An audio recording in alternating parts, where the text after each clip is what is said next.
From the moment I heard about the Georgia Guidestones, I knew I needed to see them for myself. Their message disturbed me even before I saw them in person. Now, after visiting Elberton, Georgia, and speaking with others who took time to see the so-called American Stonehenge, I'm even more determined to share the truth about this monstrosity. My name is David Ben-Yakov. I'm the author of Unholy Communion and webmaster of delusionresistance.org. As a researcher and investigator of the paranormal, occult, and all things weird, I seek to show others that, whatever the question may be, there are always answers in the Bible. I had questions about the Georgia Guidestones, so in December of 2011, I went to see them for myself. I planned to visit the Guidestones with my friend Jill and her 2 daughters. We left Watkinsville and headed towards Elberton, Georgia. When we neared our destination, I could feel that spiritual oppression covering the entire area, much like what I experience when I visit Roswell, New Mexico. We arrived in time for lunch, and just like every other small town, there was a McDonald's. Wherever you go, McDonald's often decorate their stores with local themes, and this was no exception. A large, polished granite slab was on the wall. Right in the middle was an etching of the Georgia Guidestones with different elements of the granite business etched in a circle as if it was revolving around the Guidestones.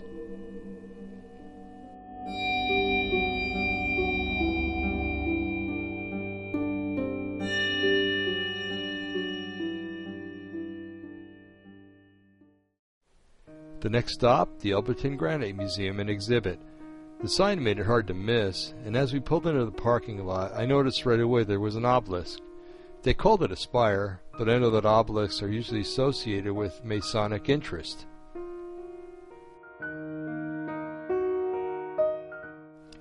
When we went inside the museum, we were greeted by a man who welcomed us as the first visitors of the day.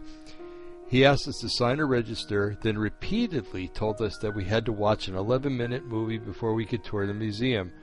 Not a 10-minute, nor a 12-minute, but an 11-minute film about the Elberton granite industry. It was really interesting, but knowing that the number 11 has an occult significance, that caught our attention. Yeah, it was really hard to miss the 11-minute video and his emphasis on that number. Just like later, he told me his granite career spanned 33 years. You know, when you begin to pay attention, God will allow you to see the clues He leaves and let you know He is leading and guiding your steps. Oh yeah, I see him. Yeah. See what I mean? They're just not that impressive. No. Didn't you expect it to be more? Well, yeah, I expected it to be like a big Stonehenge. I know, we got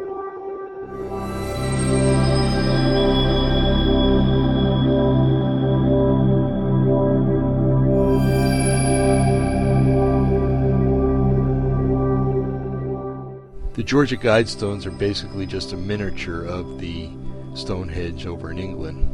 It's got a lot of astronomical purpose to it. For instance, the hole that signifies or points right to the North Star, Polaris, all the time.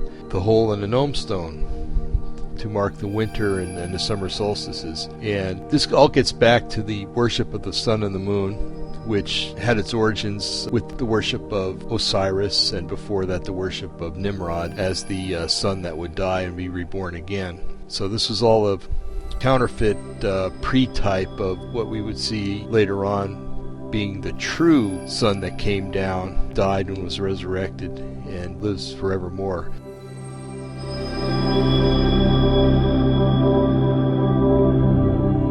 One of our main purposes for going out to the Guidestones was to meet people, anybody that might have been out there, to see what they thought about it.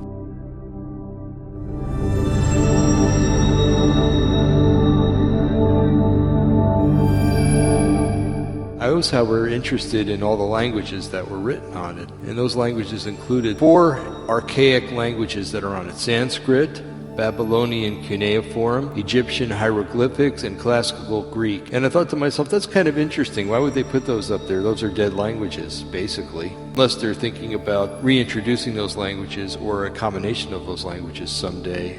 The new language, which we'll talk about later, that's mentioned on the stones. The modern languages that are on there are English, Russian, Hebrew, Arabic, Hindi, Chinese, Spanish, and Swahili. Why they chose Swahili, I have no idea. Maybe because it represents an African language. Spanish and the English because it represents European languages along with the Russian. The Hebrew because it's a Middle Eastern, and the Arabic also. And the Hindi and Chinese because they're Asian languages. So perhaps they're just trying to interdisperse them in such a way as not to offend anybody.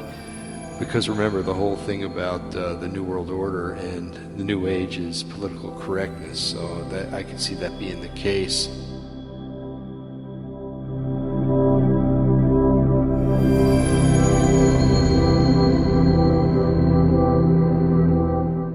There are edicts on the Guidestones, and we will go through them one by one and see where they violate Scripture or common sense. Also, they seem to violate the intent of our founding fathers here in the United States where the Constitution's concerned. The first one on the very top says, maintain humanity under 500 million in perpetual balance with nature. Last month, November of 2011, the population of the Earth was estimated to have gone over 7 billion people. To me, this is an edict for the extermination of 6,500,000,000 people.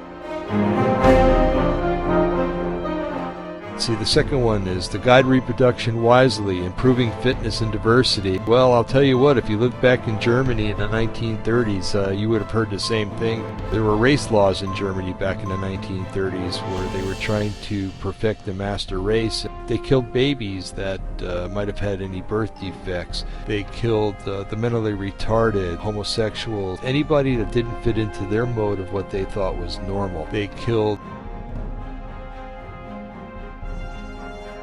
The third one is unite humanity with a living new language. Didn't we see that in the Tower of Babel? Isn't that, well, God said that if they're allowed to speak one language, there's nothing they won't be able to do.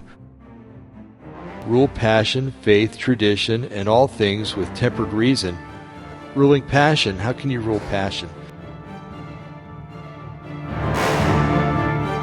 The next one, protect people and nation with fair laws and just courts. Who wouldn't want that?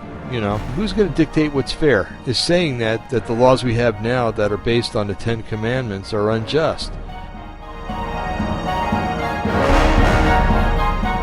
The next one is let all nations rule internally, resolving external disputes in a world court. Here you go, folks. One world court, one world government, loss of sovereignty. The next one, avoid petty laws and useless officials. Well, again, who's to define what's petty and what's useless? They're trying to destroy the fabric of government. And the fabric of government is what God gave us. Balance personal rights and social duties. To me, that's saying you can have rights if you do what we tell you to do. That's not freedom, folks. Next one, prize truth, beauty, love, seeking harmony with the infinite. Okay, again, who defines what's truth? Jesus said, I'm the way, the truth, and the life. No one comes to the Father but by me. It says, be not a cancer on the earth. Leave room for nature, leave room for nature. So you see how we've gone in a circle here, because the last one is going right back up to the first one. If you get rid of 6.5 billion people, you're leaving room for nature. So in closing, Guidestones, they didn't really live up to my expectations. I thought that they would be much bigger. I wasn't surprised. I'd already read the commandments that were on the stones. I just wanted to see it in person. I can understand why someone earlier this year went out and defaced them, because, like I said earlier, they're basically a death sentence for mankind. If you don't know Yeshua, if you don't know salvation, then you need to before they do happen. Anyway, God bless and thanks for watching.